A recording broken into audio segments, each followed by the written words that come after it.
What's up, guys? Nick Script on the P2W Fantasy Podcast, live here on Facebook, YouTube, and Twitter.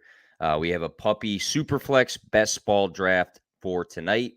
I had to jump on this contest because it's legit almost full. And what this one is a $5 contest. Tons of prizes. I think there's $250,000 worth of prizes on this one. And it's Superflex, meaning that you can start two quarterbacks in this format. And we're talking best ball here today, which, if you are not familiar, basically is where you draft a fantasy team. And on that fantasy team, you don't ever set a lineup. You just draft it, and that's it for the season. And basically, they take the high scores of your team for the season weekly. So, again, there's no waiver wires or anything like that. And yeah, it's pretty fun. It's addicting and kind of fills that void for joining new drafts. And we'll see what draft pick I have today. It's so strange because I've done a bunch of these and I have been the 110 in almost all of them. But today things have changed. I'm the 111. So that's the perk of doing yet another one of these contests, is not being the 110. But right off the board, Josh Allen and Justin Herbert. So again, if you are not familiar with these sort of leagues, quarterbacks go pretty fast and they go early because you can start two of them and they score decent weekly points. So, oh man, clicked right off of that.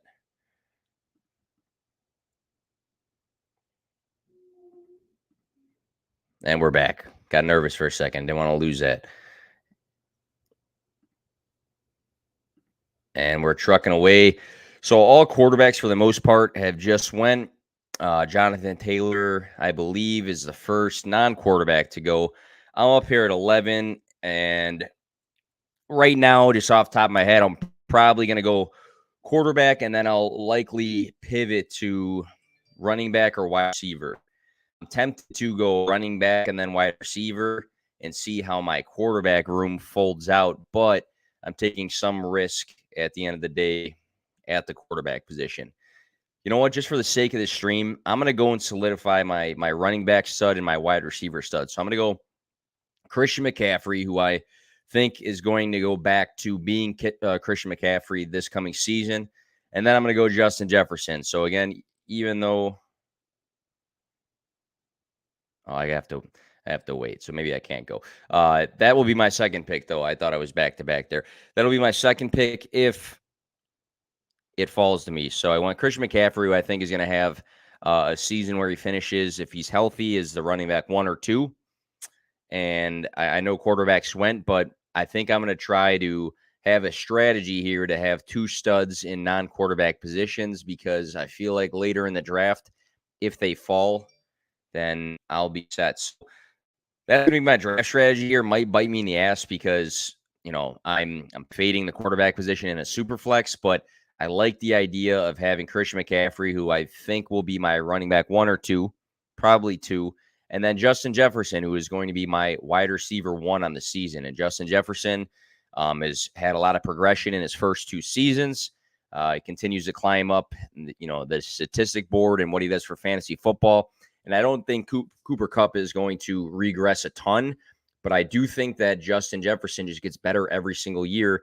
And I think we're gearing up for the wide receiver 1 overall year for him. Right after Justin Jefferson went Stephon Diggs, who I'm very high on this season as well. You know, it was interesting, his first season in Buffalo versus second season. I think there was a little bit higher of expectations than where he finished up this past season. But, you know, we saw in one of those 2 years, like a decent amount of touchdowns. In one of those 2 years, a decent amount of receiving yards. We saw like a mix of a lot of good things. And if all comes together in this coming season, we're looking at a guy who also can finish as the overall wide receiver 1. Derrick Henry goes at the 2-4, then Matt Stafford. So I probably was going to juggle Matt Stafford or Russell Wilson. For me, if I didn't go Justin Jefferson, I probably would have selected Russell Wilson, to be honest. I think that he's going to Denver with the mindset or maybe agreement from the staff there that he is going to be able to air it out a bit. And I do like Jerry Jeudy a lot. I think Cortland Sutton's a good pairing with him. Tim Patrick, KJ Hamler. You know, you can say Stafford's got Cooper Kupp, but I think Russell Wilson, I think, has a chance to be very special this year, and we've seen a lot of high upside years for him. Then goes Derek Carr and Aaron Rodgers. Derek Carr is a guy I like a lot. He finishes the quarterback 12 last season in a year that he only really had Hunter Renfrow for the longevity of it. Darren Waller missed plenty of weeks. Ruggs had that incident. And now we got Devontae Adams, hopefully a healthy Waller. Hunter Renfrow, he can pass to Josh Jacobs a bit too. It's a good core to have. Chase went at the 211. That's pretty interesting. I think for a lot of people, he's probably like the wide receiver somewhere between 2 and 4 for this upcoming season. Obviously, a great rookie year between him and Joe Burrow. Austin Eckler, who I like a lot. This is half-point PPR, so you got to keep that in mind at times. You're getting huge, says my big-ass neighbor who's a musclehead himself. But Kirk Cousins went 212. Devontae Adams, Najee Harris. So I'm thinking to myself, looking at the quarterback room, I might have put myself in a little bit of trouble, but I feel like if I can get 2 guys with some sort of upside, then I might be okay. I got a handful of picks between them, between what's there and what's now. So, looking at the draft board of the quarterbacks left, Tua, who I do like a lot. Trevor Lawrence, some people think he's a bit of a sleeper. Matt Ryan, hopefully a bounce back year for him with the Colts now. Daniel Jones and Jameis Winston. I just released a all sleeper team today. You can find it on my Twitter page, but those 2 guys were on that list. And, if we get to the point of the draft where I'm taking one of them, then I can talk more. Zach Wilson just got another young wide receiver added to his core. So maybe not the best quarterback room left, but maybe I take a handful of quarterbacks knowing that, I kind of let the board take the majority of the studs. Lawrence went pretty high. I'm actually really surprised about that. I would like Tua to fall to me right here if this guy Cheese 7 does not take him. I do really like, and there goes Tua. So should go quarterback. I think I'm going to, man, I really love DeAndre Swift, though. I think I'm going to go, this is interesting. I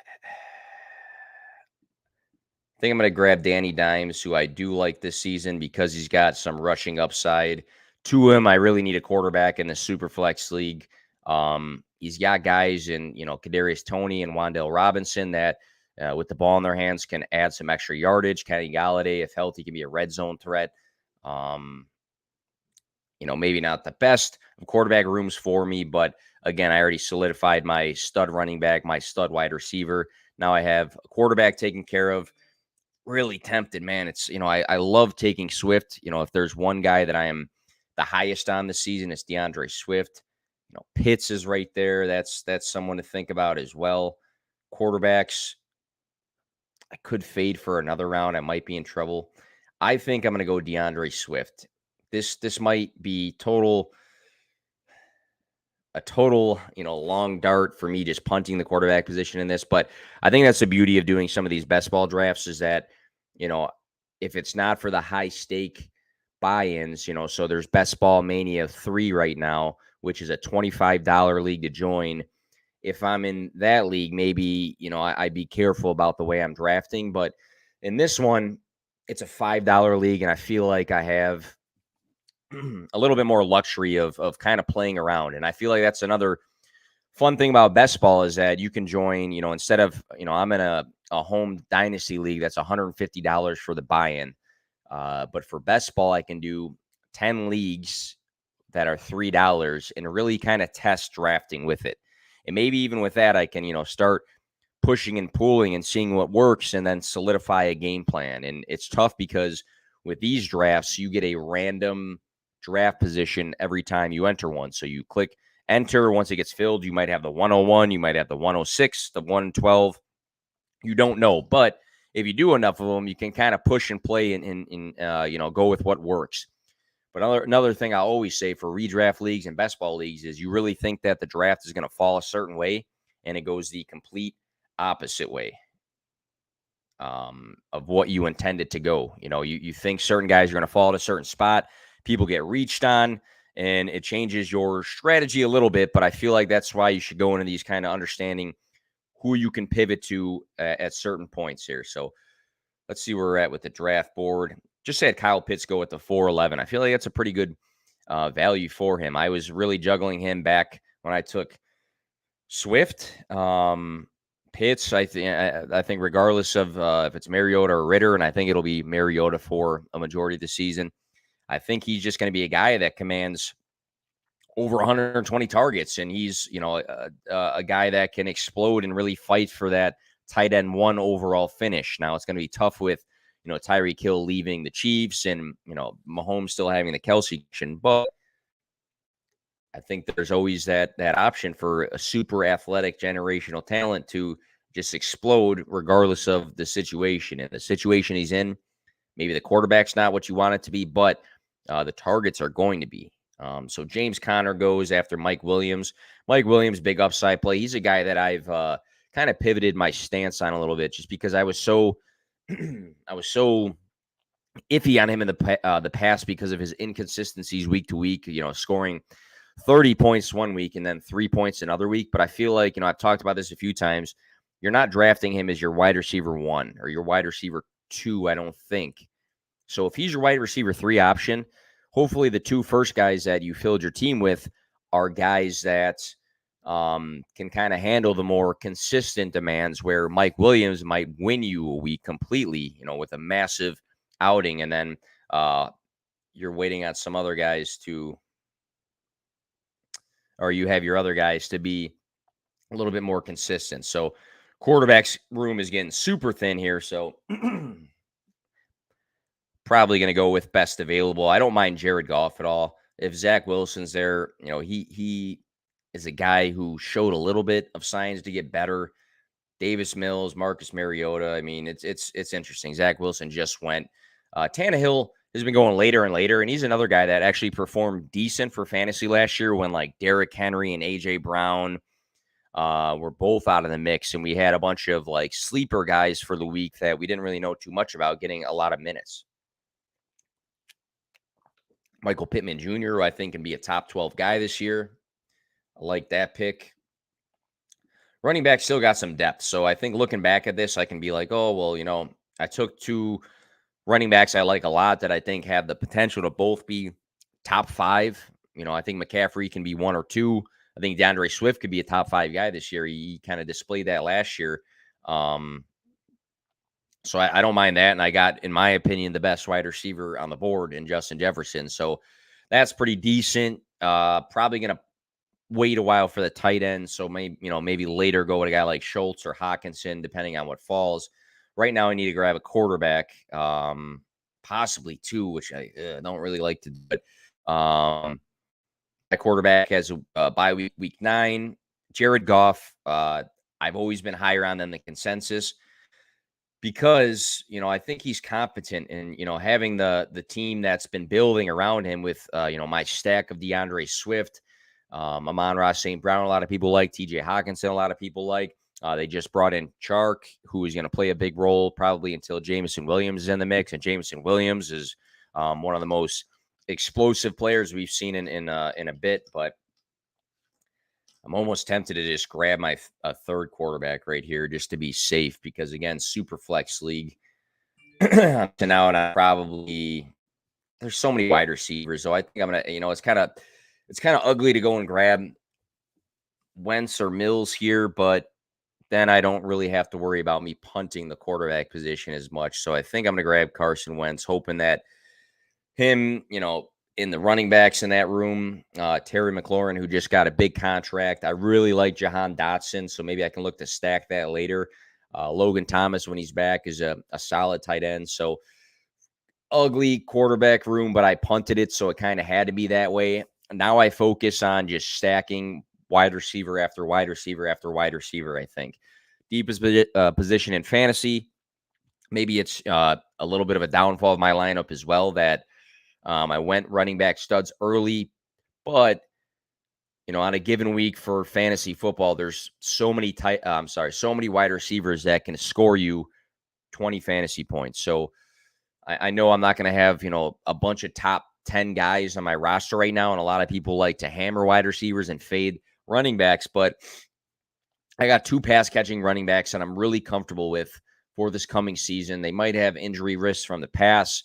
I'm not playing the past game. I'm playing the now game. So they're both healthy. And I really like their pass catching upside. And I'm just going to hammer wide receiver. Quarterback room, we went ugly. We went sleeper. But that's just how the board really played out for us. So, again, if you're watching this, you're not familiar with these drafts on Underdog, go check it out. Go to underdogfantasy.com or go to the App Store and download it. And you can use this promo code P2W Fantasy and grab an instant deposit matchup up to $100. Underdog is a partner of mine. It's not just like a flat out promo code. I actually have a partnership with them. It's in the bio and everything. But go check that out. And again, you don't have to commit to anything big. You can do a couple $3 drafts just to get your draft fix in. And again, you don't have to set these lineups. So looking at the board now, DJ Moore and Brees Hall, like both of those guys, they both went right before Cortland Sutton, who a lot of people are high on. Gabriel Davis, who unbelievable that he goes this high in drafts. Gabriel Davis, I got a screenshot of this. Gabriel Davis above, I probably should erase people's names so I don't get in trouble. Gabriel Davis, so above Deontay and Jerry Jeudy, and man, I don't get the hype, man. But if he hits, then people are going to be very, very happy. I'm just not in it to that level. Yeah, I think there's other guys in that mix for the Buffalo Bills that are still going to get some work. And you're really banking on him to do better than Deontay Johnson, who is a wide receiver 1 on his team. I am going to project Jerry Jeudy to be his team's wide receiver 1. Rashad Bateman is his team's wide receiver 1. Juju is his team's wide receiver 1. Brandon Cooks is his team's wide receiver 1. So you're projecting the guy behind Stephon Diggs to outperform all of these wide receiver 1s. Just doesn't feel smart to me, in all honesty. But again, if he hits, I guess he hits. And, I've been wrong in the past with plenty of guys. I've also been right with some instincts, and I feel like I'm going to be more on the right side with those guys performing. I'd love right now Deontay Johnson. That would make me very happy if he falls. This guy, Cheese 7, though, has sniped me already once. So we're going to see if he does the same thing here. I think he needs another quarterback, so maybe he can go quarterback here. Time is ticking. Let me get Deontay Johnson, who I still think is going to be great with Mitch Trubisky. He goes CEH. Love it. So even though I faded the wide receiver position, I'm getting a guy that has every ability to be a top 12 wide receiver in this coming season. Deontay Johnson demands volume because he earns his targets and he gets open very well. And even with Mitch Trubisky, who I believe it's going to be for most of the season, I think that he's going to be completely fine. I think everybody else is going to take away, from each other. I don't, foresee the Pickens draft pick affecting Deontay as much as it's going to affect Claypool and Claypool and maybe Freiermuth in that system. But I really like Deontay Johnson there. So I thought I was going to be, shit out of luck for the wide receiver position, but now we're looking all right. Now we're looking okay here. Tight end, I think I'm going to grab Dalton Schultz if Nicky Lucky 17 does not right here. And I'll tell you why. And he does. Oh, gross. Gross in the sense I got sniped. I keep getting sniped in this draft. Now I'm going to punt the tight end until maybe Zach Ertz. But, man, I really like Dalton Schultz, who I'll talk about maybe in a second. So now we got Juju, Chris Godwin, Amon-Ra St. Brown. Running backs, I don't think I need to do that. I could go TJ Hawkinson.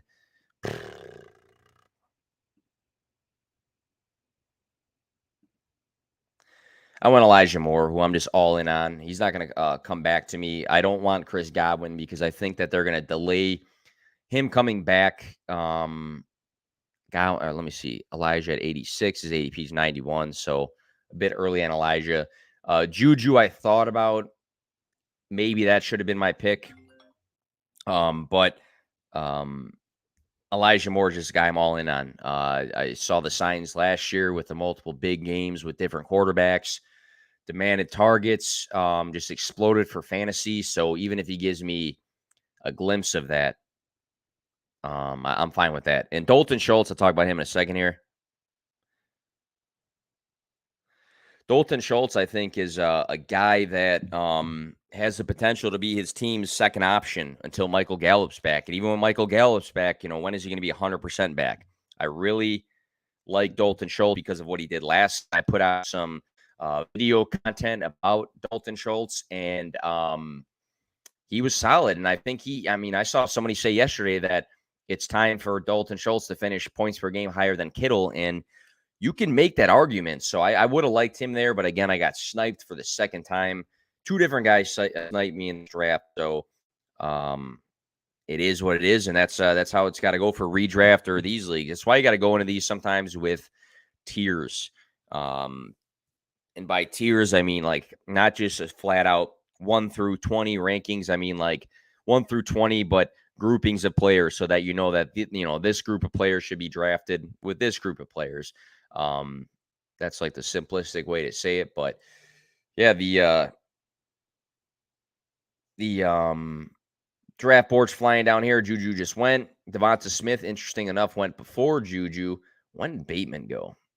I think Bateman might have went right before I picked Moore. Bateman's got a large opportunity at hand with no Hollywood Brown. Mark Andrews is the dude there, in my opinion. But Bateman showed flashes last year. You'd want to see him be a little bit more consistent with his 14 to 17 point days. But Amon-Ra St. Brown, Devonta Smith after Amon-Ra St. Brown, interesting. Juju after both. Juju, a lot of people are out on just because of the expectations they had. Probably mostly dynasty people who probably had him super high after his massive season in year 2, I think. But he still produced 1,000-yard seasons,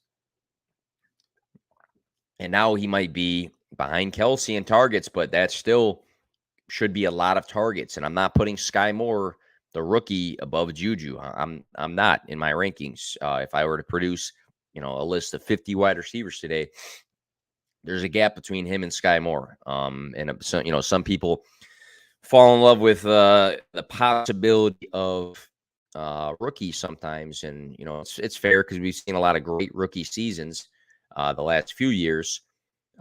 This string of wide receivers is interesting. Michael Thomas could be the wide receiver 12 or the wide receiver 102 this year. He's so polarizing to me, if not the most.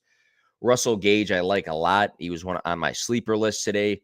Hunter Renfrow, solid route runner and player. I just have questions about his volume. Drake London, love the player. He was my wide receiver 1 out of the class. He should also see 120 targets. Christian Kirk got paid a shit ton of money to be a Jaguar, and it's about to be up to me here soon. And I might reach a little bit for another one of my sleepers. I might actually go Zach Ertz.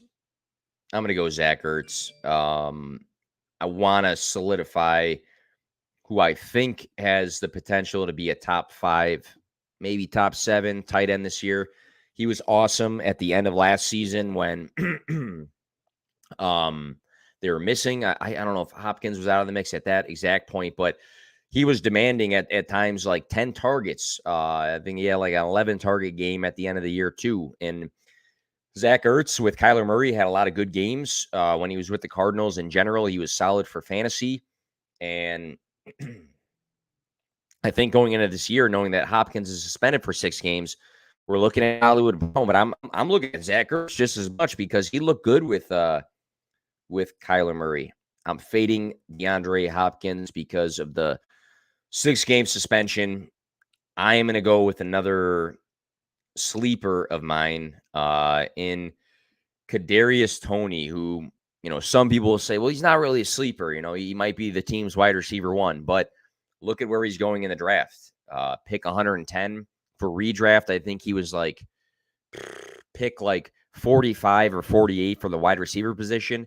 And, we saw last year, I think it was week 5 where he broke the single season rookie receiving record with like 180 receiving yards in that game. And we've seen glimpses of him put the ball in his hands. I hate using the comparison, but very Debo-like. You give him the ball behind the line of scrimmage, 5 yards above the line of scrimmage, and he's making plays with the ball in his hands. And of this wide receiver group, I used to like Sterling Shepard a lot, but he's been, banged up a ton.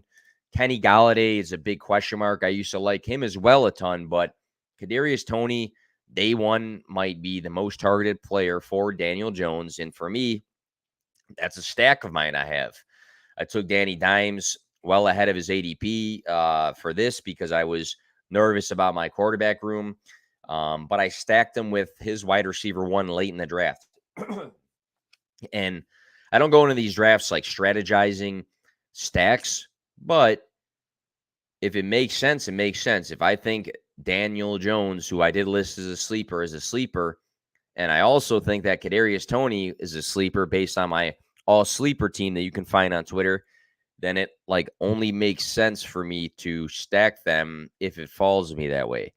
Maybe I should have taken Hopkins, but again, I kind of faded wide receiver a little bit. And I do have Justin Jefferson and Deontay Johnson. I think Jefferson's my one. Deontay Johnson's maybe close to 10 to 13, 10 to 14 for the wide receiver position. Elijah Moore, extremely high on. I think he's going to have a breakout year. And Kadarius Toney's a sleeper. So even though I punted the wide receiver position, I do like it. It's tough to have the depth that you want also in these because, if I go heavy on solidifying one position, for the running back, the wide receiver, and the quarterback, then I have kind of gaps everywhere. If I go heavy on wide receivers and just hammer and go zero running back, then I have gaps at the quarterback and running back position. So it all comes down to how you personally want to fill your team. And again, it's the beauty of these drafts is just, playing around with taking certain guys. I have two running backs right now that I wouldn't mind falling to me, and we'll see if they do because I feel like I got 1, 2, 3, 4. I have 4 wide receivers, 2 running backs. I wouldn't mind grabbing at least one of these running backs that both also made my all sleeper list. So the beauty of making content sometimes is that you either hit or miss on some guys, but you always have a why. And I always have a why for everything. And for that all sleeper list, I pulled content from other videos that I made or other posts, and I pushed it in there. And then I had a bunch of boxes checked for why I think they're a sleeper. And we'll get to it in a second, but I might reach. I'm not actually based on the ADP. So I'm up right now. And it's between these two guys, and I really like both of them. And I'm juggling this a little bit. Rashad Penny, who was amazing last season. He was the RB1 for X amount of the final games of the season. I think Chase Edmonds is going to lead his running back room in touches. They're back-to-back here. I think I'm going to go with Rashad Penny, who just got brought back to a one-year gig with the Seattle Seahawks, where he was absolutely exploding. And I think this team is going to be pretty bad this year. So I'm not sure if they need to over-include Ken Walker III or not. I think Ken Walker is a solid prospect, solid player. He was awesome at Michigan State. Do they need to run him into the ground on a team that's going to be probably pretty ass this year? I don't know. Chase Edmonds went. So I might go back to wide receiver. Running back, I'll probably fade for a little bit. Wide receiver. So out of this list, Robert Woods, Christian Watson, Tim Patrick, Michael Gallup, Kenny Galladay, Rondale Moore. Who's got the chance to lead their team in targets or have a lot of targets right away? It's Robert Woods for me. And the issue with him is that he's recovering from his injury. I've seen plenty of videos, and we got to be careful with falling in love with videos, but I've seen plenty of videos where he's running and catching balls at camp. Robert Woods, I think, 2020, he was the wide receiver 12 for PPR. This is half-point PPR, but still. Treylon Burks, I'm not fading him, but there's been some iffy reports that have come out about his asthma and not being at practices. Austin Hooper is a sleeper at the tight end position, but we're not, going to project he has Kelsey, workload profile to him. So I think Robert Woods, if he's healthy, has every chance to lead the team in targets from the minute he's 100% or 90% until the season ends with Ryan Tannehill now that A.J. Brown is gone. And Robert Woods is elite at getting open, running routes, and catching passes, which sounds like super generic to say, but throughout his career, he's been a guy that produces, and he's always been a guy that's slept on. Cole Kmet, I love Cole Kmet, thought about it, but I think that how my team is built, I can wait a while and take like an Emmett Ingram or Austin Hooper, who might have pretty big roles on their team, but they're going super late in drafts. The highest player projected on the board right now is Deshaun Watson, who it's not looking good if he's going to play at all this year. So you're really taking a gamble there. I mean, if it pays off, I'm talking strictly fantasy here, not anything that has to do with, what has been his situation. But if he does end up playing for a chunk of the season, then it pays off for you taking the risk. But when the risk at this point is either a zero the entire season or only 6 weeks of him, then I don't know. We always talk about risk and reward. What's the reward if he only gets suspended for half the season? I guess that you took him late and you get to play him for half the season. What's the other risk? That he plays 0 games and you could have taken another player that had 4 weeks of 20 fantasy points, so not something I'm super into. Kenny Galladay, Christian Watson. Haven't been super high in Christian Watson, in all honesty. I like the athletic profile. I didn't like his college playing profile. And I haven't heard much news out of camp that he's connected with Rodgers too well. I think Alan Lazard has been the talk of that camp. I don't know. We'll see if he's even on here. He must have got drafted a while ago for the wide receiver position. But I haven't heard much about Christian Watson. I didn't really like him as a prospect. I think he was being overdrafted in rookie drafts. But again, we've seen athletic guys come in the league that maybe didn't have the deepest of resumes and do well. Can't really throw anybody off the top of my head. Deshaun Watson does go to Code J-Man, who takes Deshaun Watson and Pat Freiermuth. So interesting strategy there. Pick 144. I guess someone's going to take him at the end of the day, and it wasn't going to be me. But that's fine because I got all these elite quarterbacks in Daniel Jones, Jared Goff, and Carson Wentz. Is there any quarterbacks even left? Jacoby Brissett's on the list there. He might be, he should be the starter as of right now. Jimmy G doesn't have a home. He's in San Fran, but I don't think they're keeping him. Sam Darnold right now is a starter. It could end up being Baker Mayfield. Drew Lock could be the starter. Geno Smith could be the starter. So these are late round guys. So I'm more comfortable just kind of filling my team. And for Superflex, I think people overemphasize, like, you got to start 2 quarterbacks. But if looking at my team, Daniel Jones, is my top performing quarterback. But then my second, Superflex position ends up getting filled by Kadarius Toney, then it didn't matter as much. But I do typically like to go, stud quarterback at some point, but I did not. Let's see here. Do I reach for one of my guys? So I like Jahan Dotson, who's ahead of Devontae Parker. I'd like to go Dotson, Parker in this draft. I got 2 picks in between that. I'm going to go Dotson, and we'll see if Parker falls to me. If Nicky Lucky 17 doesn't pick him, he's got back-to-back picks, and then it's back to me. I would like Dotson and Parker, 2 guys that were again on my all sleeper team. Go check that out. It's on Twitter. It's a good thread. I spent some time on it. I think it looked super cool because there was videos in there. He goes Tolbert, so we'll see if he takes Parker, and if he does, then I'm gonna have to pivot to someone else. And he goes Hunter Henry. So I could go Jacoby Myers, who you might see might get the most targets, but I don't think he's got tons and tons of upside. So my last 2 picks, I like Jahan Dotson a lot. Off the top of my head, I think 98.5 yards per game. His final season in college, he had one of the highest dominator ratings, meaning, the amount of receiving work he had for his specific team versus the rest of his team. So good yards per game, good dominator rating. He's good with the ball in his hands. He's got some nice speed. I really like the opportunity. I mean, Curtis Samuel is there, sure. Curtis has been banged up. He's never really been the wide receiver 2 for a team. He had a nice season with the Panthers, like 2 years ago. But I really like Dotson. I feel like he was being underdrafted in rookie drafts, so I'm fine thinking he's going to be a sleeper, especially hearing that he's like smoking camp right now. And then the other guy, Devontae Parker, in 2019, he was like a top 15 guy. He had one of the most receiving yards in the league. He was scoring a ton of touchdowns.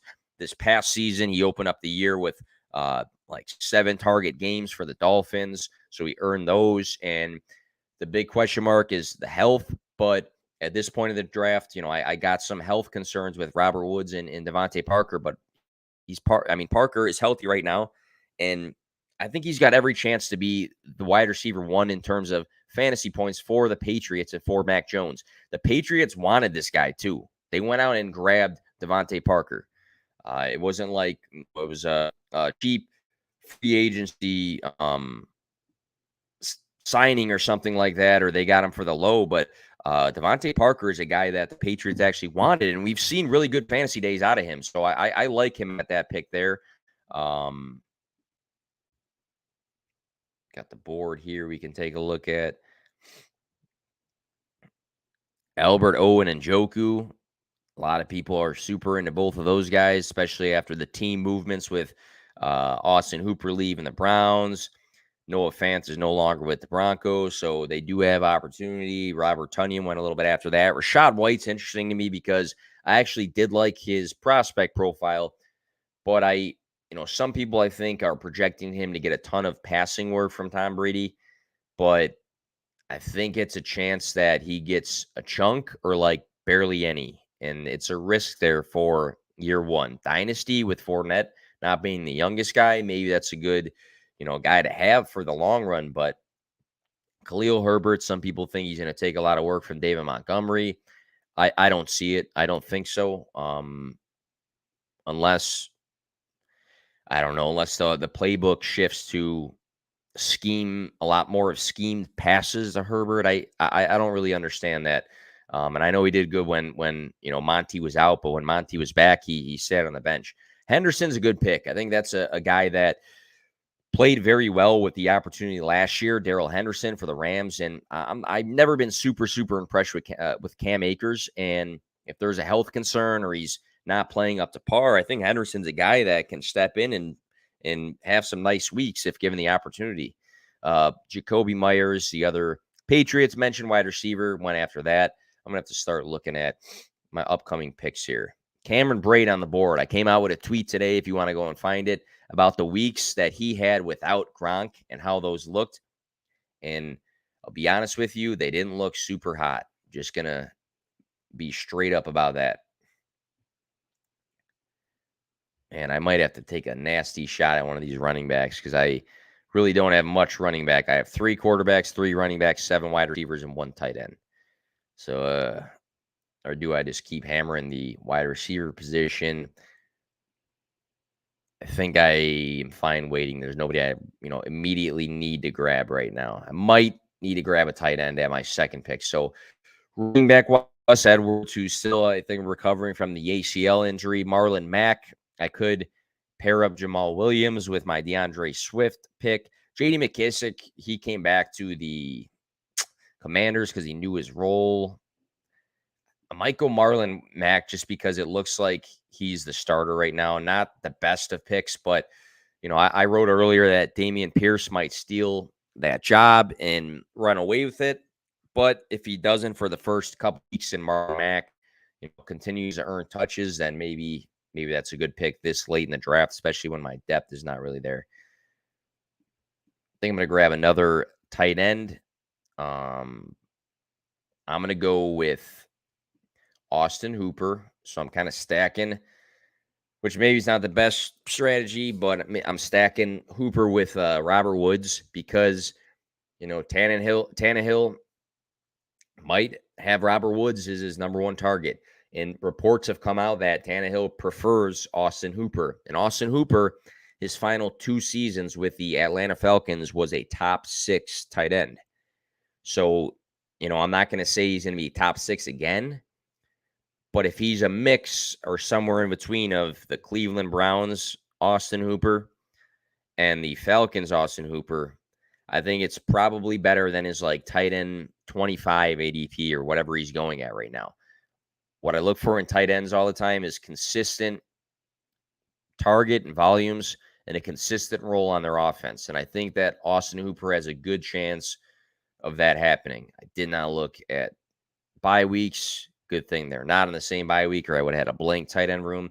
So that's fine there. Other tight ends, I don't like Braid at all. He was terrible in the games where Gronk was absent last year. I don't really like Hayden Hurst. Never was big on him. I think he plays his role good for regular NFL or for the NFL in general, but not so much for fantasy. Taysom Hill, athlete that's on the team.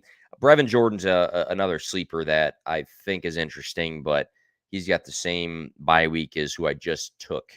McBride, I like a lot. Not sure what his role is going to be. Dulcich, hot take, could win that job. Kate Otten, another rookie for the Buccaneers, could win his job.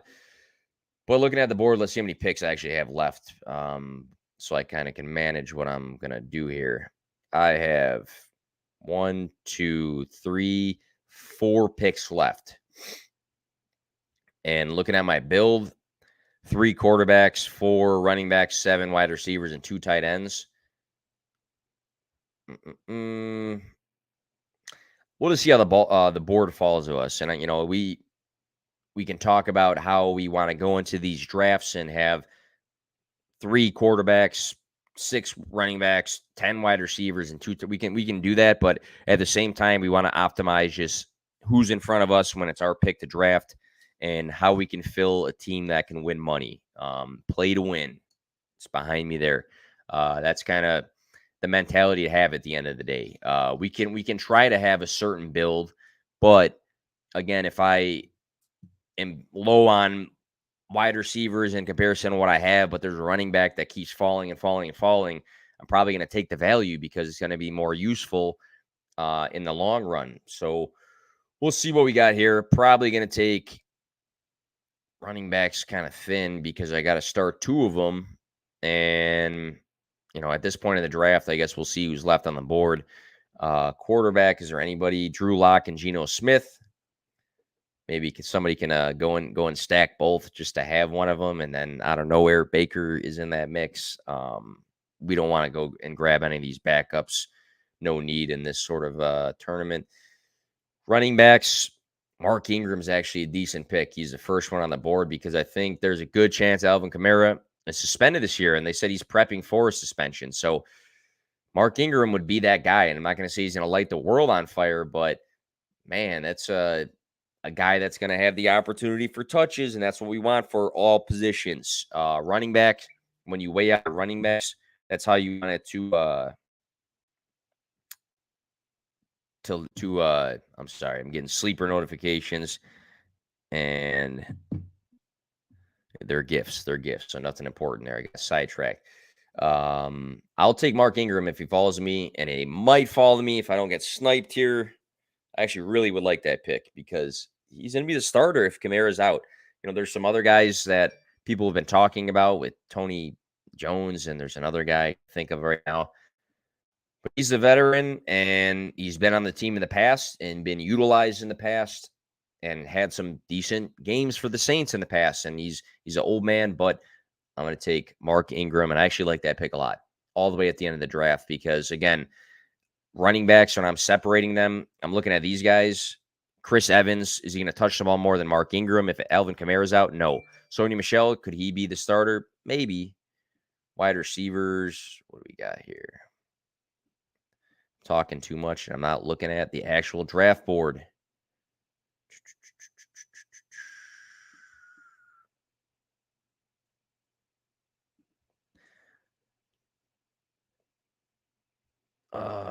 Man, kind of reaching a little bit. Take David Bell. David Bell seems to be having a good camp. There was a report that came out that said that he did not drop a pass, And then he came out and said, like, yeah, I actually did. My bad. My bad. But it seems like he's having a good camp. Donovan Peoples-Jones presents a lot of upside and receiving yard upside, and he can probably score on 2 catches, on 4 targets or something like that. But with the quarterback situation, if it's Brissett, I don't know how much upside Donovan Peoples-Jones is going to have. If David Bell's a guy that can, operate as a number 2 and handle decent work, then maybe that pick is worth it right there. Let's go back to my board here. Let's see how many picks we have left. We have 2 picks remaining. And my build, 3 quarterbacks. Everybody says you should have 4 in these, but it kind of is what it is at this point. If every week only one of these guys performs higher than the rest of these guys, but I have like, instead of 3 wide receivers, I have like 5 that are performing great every week, then that'll just fill in for my super flex. Super flex, you don't have to start 2 quarterbacks, and that's a kind of a shitty thing to say and kind of a cop-out thing to say just because I know that I didn't take good quarterbacks in this draft. But there's truth to that because, for best ball, they're taking the best scores every single week. And if it happens to be all my wide receivers are going off, then that's the case for it. So, again, if between Jones, Goff, and Wentz, if only one of them has a good week and the other 2 don't, but I have a bunch of other guys that do, then I'm fine. But I think going into the next one of these drafts, if I do another one, I would likely go quarterback and then go to somebody else. But I was just like too infatuated with grabbing Christian McCaffrey and Justin Jefferson, who I think can be awesome for fantasy. So we'll see. We'll see. Maybe this actually works out good for me. But I think I have 2 more picks, so I'll go back to back, and then we'll see how everything looks after that. But these are fun, man. It's going to be under an hour for this full draft to go through. Kind of fills the need to draft. You don't want to just join a bunch of startups because you missed drafting. You can do a bunch of drafts on here for cheap, and you can win some good prizes. So I've done a lot more best ball this season than I did last season, and last season I was profitable. So at the end of the day, you want to win the big time prizes, and you want to win $1 million. Like Scott Barrett and I had Liam Murphy on the show like last week, and on the Fantasy Point show, and he won $1 million. That's the goal. But at the end of the day, if you can just be profitable, then doing too many drafts is beneficial. So that's the bottom for me, because I play to win. Either win $1 million or $250,000 from these contests, or at least just be profitable. Nothing beyond that. We're not losing money. We're not getting even here, or breaking even, getting even. Sounds like a mob thing. Breaking even, we're trying to be profitable. So as the rest of this draft is going on, Mo Alley Cox might be a tight end sleeper. McKenzie from the Bills, Benjamin, Geno Smith, Haskins for the Tennessee Titans running back. I like Zay Jones. I almost had him on my list, but I do like Zay Jones. I think he has the best chance of a roll out of the guys that I named. So do we take? There's no quarterbacks to take. Do I take another tight end is a good question. There's really nobody I would want, though. Wide receivers, Mechie Duvernay, James Washington, Donovan Peoples-Jones, Chenault, Edwards. Jeez. Let's go James Washington with hopes that he fills in for Michael Gallup, and it's not Tolbert, who was drafted much, much earlier. So we'll go with James Washington, who has had some okay games in the past for the Steelers, but they went and grabbed him, the Cowboys. And with no Michael Gallup, I think Schultz will be the beneficiary of no Michael Gallup for target share and, target ceiling. But Washington, could he beat out Tolbert? I think so. Will he? I don't know. We'll see. We'll see. Tight ends, maybe I should grab another tight end. I might just grab another wide receiver again. Tight ends, Uzoma can have some, touchdown upside. McBride, I love the prospect, but I already got Ertz. There's no quarterbacks I would take right now. Running backs, we don't need to do that. Wide receivers, Mechie, I like. Chenault, Pringle, Ross. This is my last pick. What am I going to do?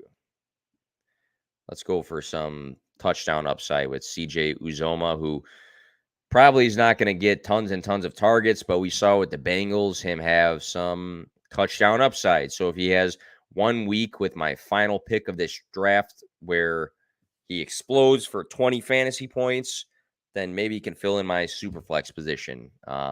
We've seen last year, I think he had 2 separate games with 2 touchdowns.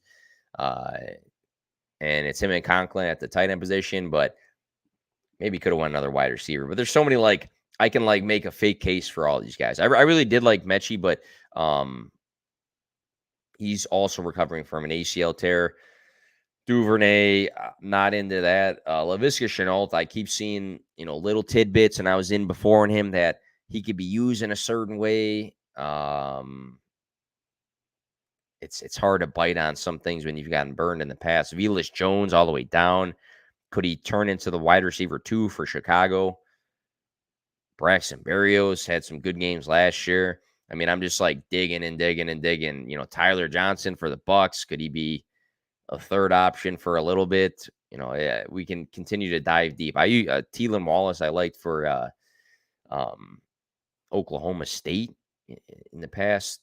There's quarterbacks. We could have maybe taken like a backup, but we don't want to bank on quarterback injuries. Running backs, Dearness Johnson would maybe have some, appeal if Kareem Hunt got cut or traded.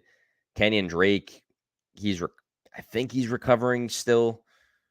James White would be a guy I would think about because we saw the pass catching upside for him, but I'm pretty sure I saw a report that he is limited, and that's the limited report right there in front of me.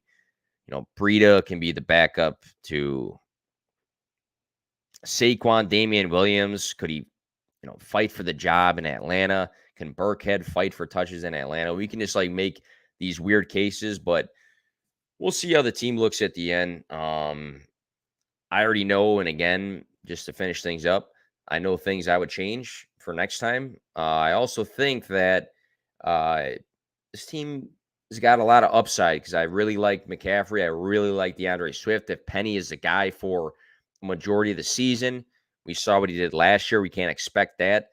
Marlon Mack could be the lead back. Mark Ingram could be the lead back if Kamara's suspended. Jefferson's my wide receiver 1. Deontay Johnson, I think, can have a top 12 finish. Elijah Moore is a major breakout of mine. Kadarius Toney. Just go down the list there. With reasons why. Robert Woods, I think, can turn into the wide receiver 1 for the Titans if Burks doesn't develop the way they want to. I really like Dotson as a sleeper. Really like Devontae Parker as a sleeper. David Bell, people are more in on than me, but I see some appeal to that, and I see some appeal to James Washington. Ertz, I think, can finish as a top 5 tight end. Austin Hooper, I think, can be a sleeper himself because of the reports that come out and just what he's did in the past for Atlanta. And then we're hoping for 1 or 2 big touchdown CJ Uzoma weeks. But thanks for tuning in, guys. And again, Underdog Fantasy, go to the website, go to the App Store, use my promo code P2W Fantasy. If you put in $10, you'll get 20 to use. And it's a lot of fun, man. I did this in under an hour live, and I rambled for the majority of it. But hopefully some of the player talk is something you can have some sort of benefit of, or maybe it's some thoughts that you didn't think yourself for certain guys, and maybe I turned you on or turned you off for somebody. But as always, plugging away this offseason, I've been busting my ass, and it's with the intent to play to win, and help you guys do that. So if you see this, you're not following me, hit the follow button, and I always provide a why. So have a good night, guys, and again, thanks for